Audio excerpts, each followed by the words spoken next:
ایسا بدن ہوگا، ایک ایسا نورانی بدن ہوگا جس کو آپ سورج کے سامنے دیکھ پائیں گے۔ یہ اس کے معنی وہاں پر موجود ہیں۔ اور یہ بات زمانے ماضی کی نہیں، یہ آئندہ ہونے والے کے تذکرہ کیا گیا ہے کہ جب امام ظہور کریں گے تو یہ ہوگا، یہ ہونے گیا ہے۔ یہاں بھی آپ نے خطا اور غلطی کر دی، چنانچہ اگر یہاں پر میں آگے اور نہیں کہوں گا تو لہٰذا اپنا جائزہ لیں۔ یہاں پر آگے آپ نے بات کی اس روایت کے علاوہ، تو دیکھیں اگر روایت کی آپ بات کریں اور آپ نے کہا کہ شیعہ مذہب کی کتابوں میں ہے، ہمارے پاس دو چار مقامات پر اور ان میں بھی اکثر ترجموں میں کمزوریاں ہیں، ورنہ ہمارے پاس نہ ایسی روایات ہے نہ ایسی احادیث ہیں جس سے اہل بیت کی شان میں گستاخیاں ہوں یا رسول کی شان میں گستاخی ہو۔ اس کے برمقابل دیگر مسالک کے بعد بالخصوص آپ جس مسلک کے ماننے والے ہیں اس میں بے انتہا خبیث باتیں تذکرہ ہیں اور بے انتہا ایسی باتیں لکھی گئی ہیں، اس کے پڑھنے کے بعد انسان کا سر شرم سے جھک جائے گا۔ میں اس کی تکرار نہیں کرنا چاہتا۔ اور اس کے بعد آپ نے یہ کہا کہ چونکہ وسیم ملون کا تعلق شیعہ مذہب سے تھا تو یہ بات کہنی پڑے گی چونکہ اس کمیونٹی سے تعلق رکھتا تھا۔ تو یہاں پر یہ بات واضح کر دوں کہ جس طرح آپ اس بات کو پیش کرنا چاہتے ہیں کہ چونکہ وسیم سابق میں شیعہ گھرانے کا تھا، شیعہ مذہب کا تھا، تاریخ اٹھا کر دیکھ لے، غلام احمد قادیان، مرزائیت کا بانی، تسلیمہ نسرین، ایسے کئی آپ کو مل جائیں گے۔ سابق میں ان کا مذہب کیا تھا؟ کیا ہم بھی آپ ہی کی روش اختیار کر کر یہ جس مسلک کے ماننے والے تھے اس مسلک کے ماننے والوں کو بھرا بلا بولے، ان کی کتابوں کے باتوں کو کوٹ کر کر ہم بھی یہی انداز اپنائیں اور یہ کہیں کہ جیسے تسلیمہ نسرین نے کیا، فلاں نے کیا، تو لہٰذا فلاں مذہب کے ماننے والے تھے کہ یہاں لکھا گیا ہے کہ 10 پارے بکری کھا گئی، یا ایسے مذہب کے ماننے والے ہیں کہ جن کے بعض لوگ کھڑے ہو کر پیشاب کیا کرتے تھے، یا ایسے مذہب کے ماننے والے ہیں جو شراب خور تھے اور شراب پیا کرتے تھے۔ ہرگز یہ نہیں ہو سکتا۔ جس شخص نے فعل کو انجام دیا اس شخص کو مذہب کے باہر کر دیا گیا تو بات وہیں پر ختم ہو جاتی ہے۔ لیکن آپ کے دل میں ایک بغض ہے، آپ بغض اہل بیت لیے ہوئے ہیں، آپ شیعوں کے لیے بغض رکھتے ہیں اور آپ نے اس چیز کو بہانہ بنا کر اپنے بغض کا اظہار کیا، ورنہ وسیم کی بات ختم ہو چکی۔ اس نے اپنے مذہب کا اعلان کر دیا کہ وہ اسلام کو ترک کر چکا ہے، اور اتنے دن ہونے کے بعد آج آپ کو اس کی یاد آ رہی ہے۔ یا تو آپ کا خرابت دار ہے یا رشتہ دار ہے، یا آپ کا اور مشن ایک ہی ہے کہ امت مسلمہ میں تفریقہ پیدا کیا جائے۔ اس لیے کہ آپ جس مذہب سے تعلق رکھتے ہیں، جو آپ کا مسلک ہے، اس مسلک نے نہ صرف ہمیشہ شیعوں پر حملے کیے ہیں، ہمارے عقائد پر حملے کیے ہیں، بلکہ اہل سنت برادران، اہل سنت بھائیوں کے مقدسات کی توہین کی ہے۔ میں نام بھی لے سکتا ہوں کن کن افراد نے لیا ہے اور لیتے رہتے ہیں۔ ہندوستان کی وہ ہستی کہ جسے لوگ خواجہ اجمیری کہتے ہیں، ان کے شان میں کئی گستاخیاں کی گئی، کئی توہین کی گئی آپ کے مسلک کی طرف سے، اور اس سے بھی بڑھ کر آپ کے جو مشہور اسکالرس ہیں انہوں نے بارہا توہین کی ہے اہل سنت کے سب سے مقدس ترین رسول اکرم اور اہل بیت کے بعد جس کو مقدس مانتے ہیں، کہ جن کا نام عبد القادر جیلانی ہے۔ تو یہاں پر بارہا توہین ان کی بھی کی گئی۔ آپ کئی اولیاء اللہ کی توہین کرتے ہیں، آپ مزارات گرانے والے ہیں، آپ نے قبر دختر پیغمبر کو نہیں چھوڑا، آپ نے اصحاب کی خبروں کا مسمار کیا، آپ رسول کے روضے کی جالی کو چبنا بدعت سمجھتے ہیں، جنت البقیع کو آپ نے مسمار کیا جہاں پر حضور صلی اللہ علیہ وسلم کی بیٹی اور کئی اصحاب کی خبریں وہاں پر موجود ہیں، آپ نے ان کی توہین کی، ان خبروں کو توڑا، اور بارہا اہل سنت برادران کے جو بھی مقدسات ہیں جن کو یہ باعظمت مانتے ہیں ان کی توہین آپ کرتے ہیں۔ آپ کے ساتھ کے اور افراد، الیاس شرف الدین بھی اس میں شامل ہے، برادر عمران بھی اس کے اندر شامل ہے، لگاتار توہین آپ کرتے آ رہے ہیں۔ یہ صبر ہے مسلمان بھائیوں کا، ہمارا بھی اور اہل سنت برادران کا بھی، کہ انہوں نے صبر کا مظاہرہ ہمیشہ کیا، لیکن یہ ہمیشہ چلنے والا نہیں ہے۔ اور جس مسلک سے آپ تعلق رکھتے ہیں اگر ان کا تذکرہ کیا جائے تو بات طولانی ہو جائے گی۔ میں بالکل بھی مختصر میں اس بات کو عرض کر رہا ہوں کہ چونکہ آپ نے ہمارے مسلک کا نام لے کر کہا تو لہٰذا آج ہمیں آ کر کہنا پڑ رہا ہے۔ وسیم کا تعلق جو تھا وہ کافر ہو چکا، مرتد ہو چکا، ہم نے اس کو نکال باہر پھینکا۔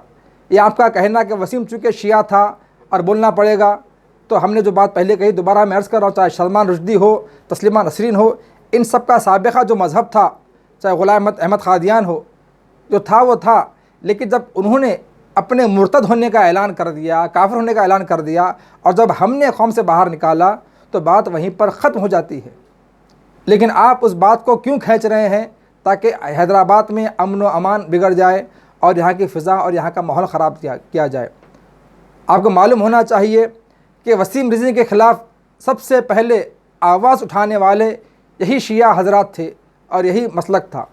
اس شہر حیدرآباد کے اندر بھی ایک بڑے پیمانے پر اس ملعون وسیم کے خلاف آواز اٹھی، احتجاج بھی ہوا، اس کے پتلوں کو نظر آتش کیا گیا، اور اس کو جب اریسٹ کیا گیا تو اس وقت حیدرآباد دکن میں شیعوں نے پٹاخے تک پھوڑے اور خوشی منائی ہے۔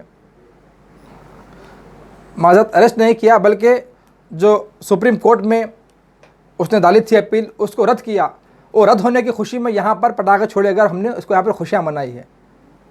تو آپ کو اس باتوں کا علم ہونا چاہیے، اور آپ ہم سے امن و امان کی باتیں کر رہے ہیں، جبکہ امن و امان خراب کرنے والوں کا کون سا مسلک ہے یہ پوری دنیا پر اب واضح ہو رہا ہے۔ چاہے وہ طالبان ہو، چاہے وہ داعش ہو، یا چاہے وہ القاعدہ ہو، ان سب کا تعلق کس مسلک سے تھا، یہ کس کے پیروکار تھے، یہ دنیا پر آج واضح ہو رہا ہے۔ ہمیں بولنے کا موقع نہ دیں۔ کتابوں کی بات آپ کر رہے ہیں، ہم کتابیں لائیں گے تو آپ کتابوں کا نام تک نہیں پڑھ پائیں گے، تو مشکل آپ کے لیے بھی ہوگی، مشکل دیگر لوگوں کے لیے بھی ہوگی۔ لہٰذا حیدرآباد کا شہر کا جو ماحول ہے، اس ماحول کو خراب نہ کریں، اور امن و امان اور بھائی چارے کا یہاں پر جو مظاہرہ چلتا آ رہا ہے اس کو چلنے دے۔ آپ امن و امان کی جب بات کرتے ہیں تو یقیناً لوگ ہنس رہے ہوں گے، کیوں؟ اس لیے کہ آپ جس مسلک سے بلانگ کرتے، خود آپ کی ذات کی بات کی جائے تو آپ نے خود اس طرح امن کا مظاہرہ کیا کہ ایک بیمار خاتون، ایک بیمار عورت آپ کے پاس آئی تو آپ نے زود و کیپ کی اور اس کو مارا اور پیٹا، جبکہ آپ کے پاس وہ شفا کی آیت کے لیے آئی تھی کہ آپ ذکر الہی کے ذریعے سے کچھ دعا پڑھ دیں اور اس کو شفا بخشنے کا ذریعہ بن سکے، لیکن آپ نے اس بیچاری بیماری پر زود و کوپ کر ظلم اور بربد کا مظاہرہ کیا، اور پھر آج آپ امن و امان کی بات کر رہے ہیں۔ حیدرآباد کا ماحول الحمدللہ پہلے سے متحد رہا، یہاں کے لوگ اور متحد ہیں اور ہمیشہ رہیں گے۔ ہمارا اور اہل سنت کا اتحاد شروع سے رہا ہے اور ہمیشہ رہنے والا ہے۔ آپ کی یہ سازشیں ناکام ہو چکی ہیں، پہلے وسیم کے ذریعے دشمن نے سازش شاہی تھی، اور آج آپ کو وہ اہل کار بنائے ہوئے ہیں۔ آپ دشمن کا اہل کار نہ بنیں، اہل بیت کا احترام کریں، آل رسول کا احترام کریں۔ کیوں؟ اس لیے کہ اہل بیت علیہم السلام رسول کی رضاعت کا سبب ہیں، اور اہل بیت کی محبت کو اللہ نے قرآن میں مانگا ہے اور اجر قرار دیا اہل بیت کی محبت کو۔ اور جس شخصیت اور ہستی کی آپ نے یہاں پر مذمت کی، جس کی توہین کی آپ نے، ان کے تعلق سے اپنی کتابوں کا مطالعہ کر لیں۔ آپ نے ہمیں تو مشورہ دیا کہ کتابوں کا مطالعہ کریں، اپنی فلاں کتاب پڑھیں، بہار پڑھیں، کبھی آپ نے اپنی کتابیں پڑھی ہیں؟ یقیناً پڑھی ہوں گی، لیکن چونکہ آپ کو ہدایت نہیں مل رہی ہے تو لہٰذا آپ گمراہی کا شکار ہو رہے ہیں اور دوسروں کو گمراہ کر رہے ہیں۔ میں ایک دو حوالے آپ کے سامنے ہمارے آخری امام مہدی علیہ السلام کے تعلق سے ذکر کروں گا، آپ جا کر مطالعہ کریں اور اس کے بعد غور و فکر کریں کہ ترمذی کے اندر موجود ہے کہ پیغمبر صلی اللہ علیہ وسلم نے فرمایا، افضل عبادت انتظار الفرج، کہ افضل عبادت، بہترین عبادت امام مہدی علیہ السلام کے ظہور کا انتظار کرنا ہے۔ ترمذی جلد نمبر 5 صفحہ نمبر 528، سنن ترمذی کا حوالہ۔ اور بھی حوالے موجود ہیں یہاں پر، اور دیگر روایت بھی یہاں پر موجود ہیں۔ سنن ابی داؤد کا تذکرہ بھی یہاں پر موجود ہے کہ آپ سنن ابی داؤد کو اٹھائیں، جلد نمبر 4 کو اٹھائیں، صفحہ نمبر 106۔ اور اسی سنن ترمذی کے اندر ذکر ہوا ہے کہ آخری زمانے میں میرا ایک فرزند ہوگا جو ظاہر ہوگا، اور اس کا نام میرے نام پر ہوگا، اس کی کنیت میری کنیت ہوگی۔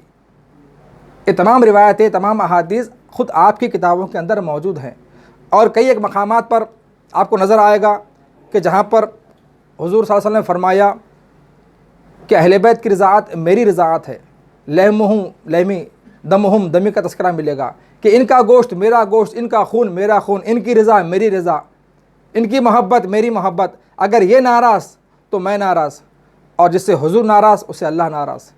تو اللہ کی ناراضگی کا سبب نہ بنے، خدا کو ناراض نہ کریں، ورنہ غضب الہی یقیناً آپ تک پہنچ کے رہے گا۔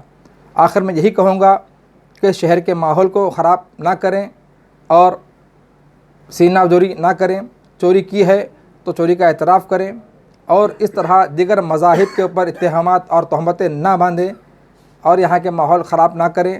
ہم میں اتحاد تھا اور اتحاد ہے اور انشاءاللہ اتحاد رہے گا، اور آپ نے جو توہین کی ہے، جو گستاخانہ رویہ اختیار کیا ہے، اس کی سزا آپ کو انشاءاللہ ضرور اور ضرور مل کر رہے گی۔ والسلام اللہ وبرکاتہ۔